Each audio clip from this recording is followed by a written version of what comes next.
Bitcoin's recent price action has been underwhelming, and given the fact we're seeing a huge amount of accumulation by treasury companies and institutions, many investors are wondering if this is real Bitcoin being bought or actually just paper BTC. So we'll get right into it here on the Bitcoin price live chat we have here on bitcoinmagazinepro.com. Now what we can see looking at the 3-month chart of the Bitcoin price action, it's been pretty flat, it's been pretty boring. I mean, during that time we have had a run up to a new all-time high at around $120,000+, $123 or so.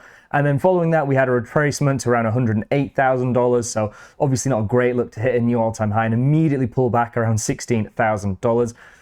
But ultimately, yeah, as I've kind of said in the intro, it's been a little underwhelming to see treasury companies, smart money, institutions coming into the market, buying up all of this Bitcoin and just kind of flatlining in price action. So it's understandable that people may be a little bit skeptical of this accumulation, seeing as though it hasn't had an immediate positive impact on price. What we can do is if we just look at the ETF cumulative flows chart we have here, if I just zoom in and say from the start of August over the past few months, because we have actually done an update like this a few months ago, but I think it was worth updating. What we can do is if we just zoom in, since the 1st of July, the total net inflows or outflows on the ETFs was at around 655,000 Bitcoin, and now it's about 702. So only around 50,000 Bitcoin have been accumulated since the start of July, which obviously isn't a nothing amount, but it's not tens of billions and hundreds of thousands of Bitcoin being accumulated.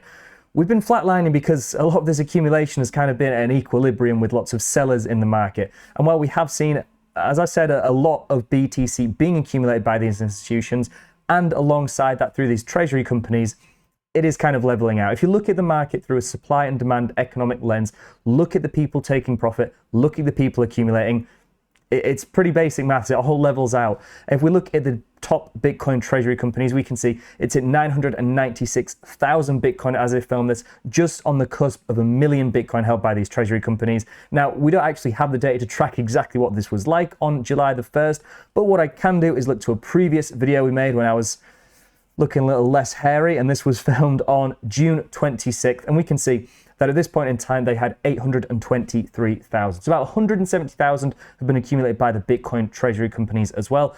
Add to that the 50,000 or so, and you're getting 220,000 Bitcoin being accumulated by these big institutional smart money players. Now, of course, not every ETF buyer is big institutional smart money buyer, but ultimately, if we kind of group them together, we can see that this is pure accumulation. And what we can do is we go into the long and short-term holders chart.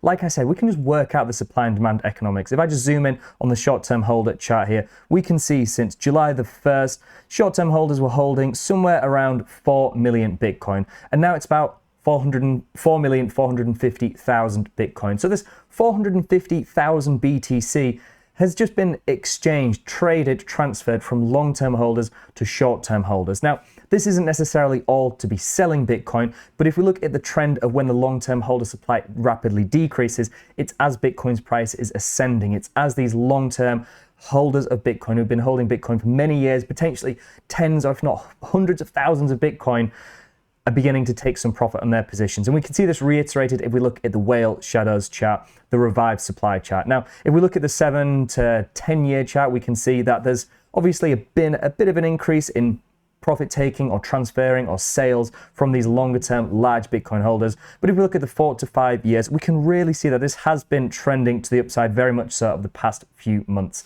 And again, this is just reiterating the supply and demand economics of the network. Once people holding at least 100 Bitcoin and have been holding for potentially half a decade or longer begin transferring their coins, they were accumulating when Bitcoin was at substantially lower prices. So again, once we see them transferring their coins to take profit, which is normal as Bitcoin is approaching new all-time highs or surpassing and setting new all-time highs, it makes sense that we're going to see a little bit of profit taking. And at the minute, unfortunately, we just haven't seen enough accumulation to actually put the balance in our favor. Again, if we also take into account the circulating supply of Bitcoin, again, if I'll just zoom in over the past few months, we can see on July the 1st, the circulating supply of Bitcoin was about 19,886,000, and now it's around 19,917,000. So around 40,000 Bitcoin there as well. So once you take all of this into account, we're beneath 200,000 Bitcoin being accumulated by these institutions, while at the same time we've seen around 450,000 Bitcoin by long-term holders being moved. So the fact that we're at a bit of an equilibrium in the market, kind of makes sense. And what we can see as well, if we look to the HODL waves chart here, again, we're going to be doing some analysis very similar to what we did in this previous video of why isn't Bitcoin going up if institutions are buying, where we kind of came to a similar conclusion, spoiler alert. But if we scroll across here, we can actually see I made this video on, it was June 22nd, sorry. So it was actually a few days before you saw the video. What I can do is I've just updated the data. So I'll give you a quick explanation of what this is actually showing. It's looking at the HODL waves and the 6-month plus age bands for the HODL waves. So this isn't exactly the long-term holders because this is 180 days or so, but we can see the long-term holders being 155 days. It's not too far off. So what we're actually doing here is tracking the percentage rate of change in the HODL waves chart, the amount of Bitcoin actually being moved from long-term holders to short-term holders, and whether that is accelerating or decelerating. So if we go back here, this is utilizing the Bitcoin Magazine Pro API. And what I'll do is I'll just move myself over here so it's a little bit easier to see. We can see throughout the entire history of Bitcoin, when we get these huge spikes to the upside, it indicates that a huge amount of Bitcoin was actually being transferred from long-term holders to short-term holders. Now, just to make things a little clearer, what I've done is just isolated it to this cycle. And what we can see, every time we've had these big spikes to the upside, again, it indicates that a huge amount of Bitcoin is being transferred by these long-term holders to short-term holders. Now, usually these occur at local peaks in price action as price is rapidly rallying, because these long-term holders, especially those that have been holding a large amount of BTC, typically have a little bit more experience, can understand the market dynamics and cycles of the network a little bit better, and typically begin profit taking as retail are FOMOing in, as institutions are piling into Bitcoin to try and accumulate as much as they can. And we can see after that we have these cyclical moves where after that the HODL waves begin increasing in favor of the long-term holders, maybe short-term holders become long-term holders definitely ease off on their selling as well. But what we can see currently is this is still actually increasing. We can see that the amount of profit taking that we're seeing again is actually accelerating to the upside. The percentage of Bitcoin being held by long-term holders is decreasing, and the rate of that decrease is accelerating as new market participants enter. So really, is this manipulation? Is this paper Bitcoin being accumulated by the Bitcoin so we're not seeing a positive influence on the network? Well, one thing you have to consider is as these big treasury companies are accumulating, they're not immediately pressing buy. They're not smashing market buy on thousands of Bitcoin. They don't want the market price to be influenced as they're accumulating Bitcoin. They're going to be scaling in either volume weighted average pricing, time weighted average pricing. They're going to be buying incredibly small increments of Bitcoin over an extended period of time to try and get the best amount of Bitcoin they can with the least amount of slippage or impact on the market price. So it doesn't surprise me that when we see $10 billion announced of Bitcoin being accumulated by treasury companies or big institutions, it's not immediately obvious on the Bitcoin price action chart. Whereas when we see someone market dump $2 billion of Bitcoin and we see a big spike to the downside, again, this is just because the liquidity within the books is being influenced by that big sell all in one rather than it being spread out over a long period of time.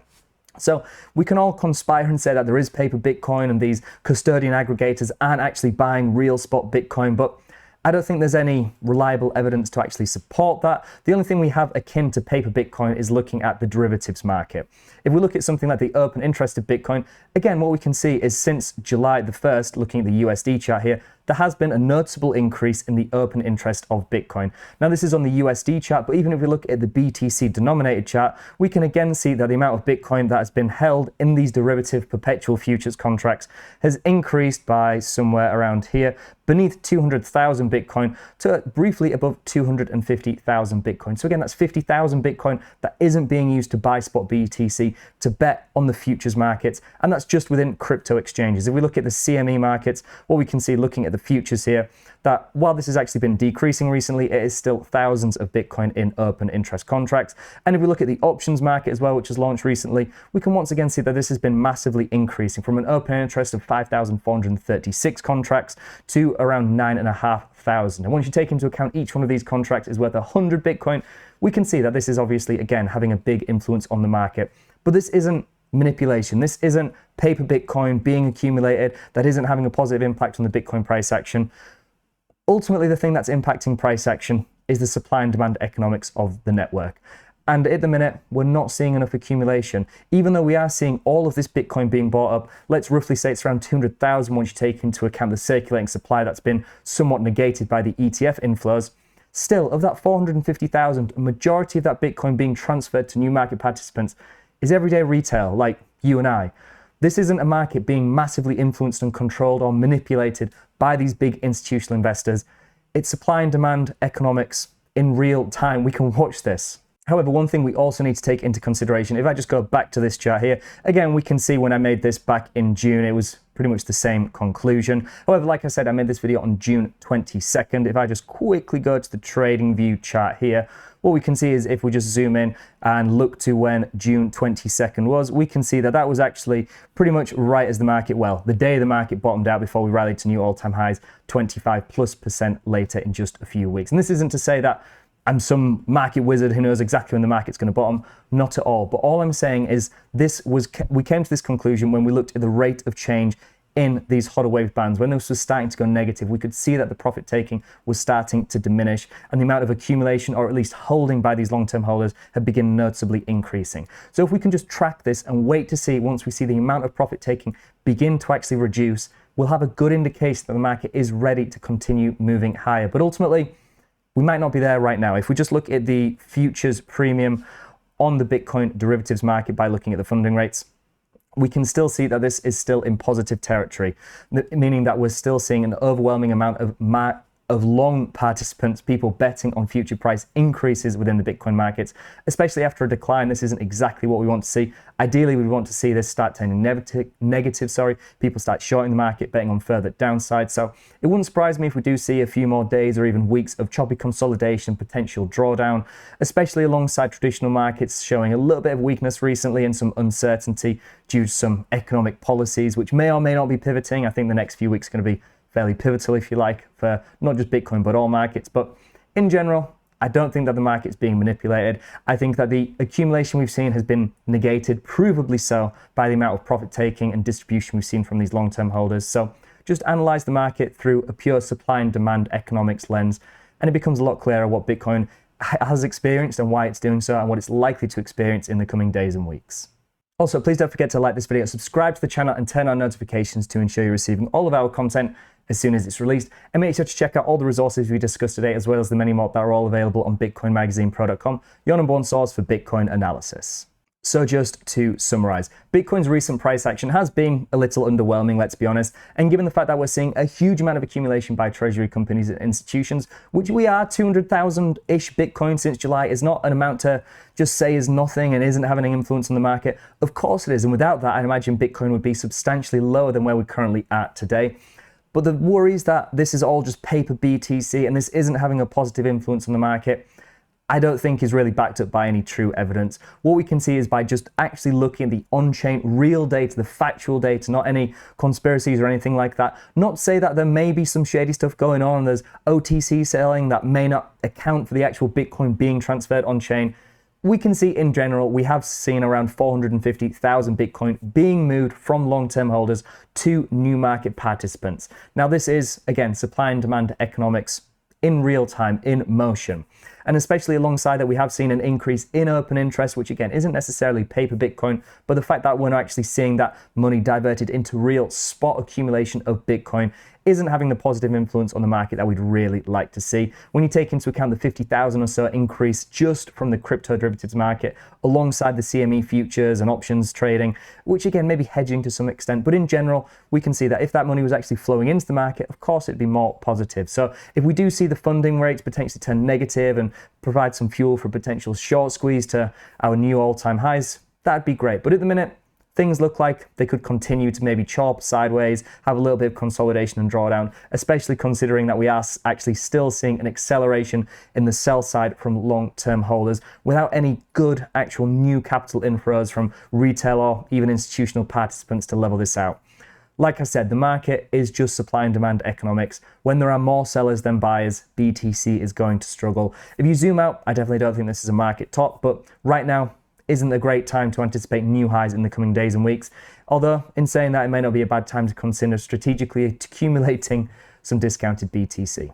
If you like this video, then please visit BitcoinMagazinePro.com, where our analytics help you to cut through the noise to make informed, data-driven decisions about Bitcoin. With over 150 live charts, personalized indicator alerts, in-depth crypto industry reports, API access, and more, for a fraction of the standard industry price. And let me know what your thoughts are on Bitcoin potentially being manipulated and influenced by paper Bitcoin and this institutional influence not actually positively factoring into more price appreciation for Bitcoin. Do you then think this is a market that is maybe going towards the top, or do you think that this is just a pause and some choppy consolidation, setting a foundation before a move higher? Whatever your thoughts are on this, the market in general, any other charts, on-chain indicators, things you'd like me to discuss going forward, let me know in the comments below, and on social media. I look forward to reading and replying to them. Thank you all very much for watching, and I'll see you in the next one.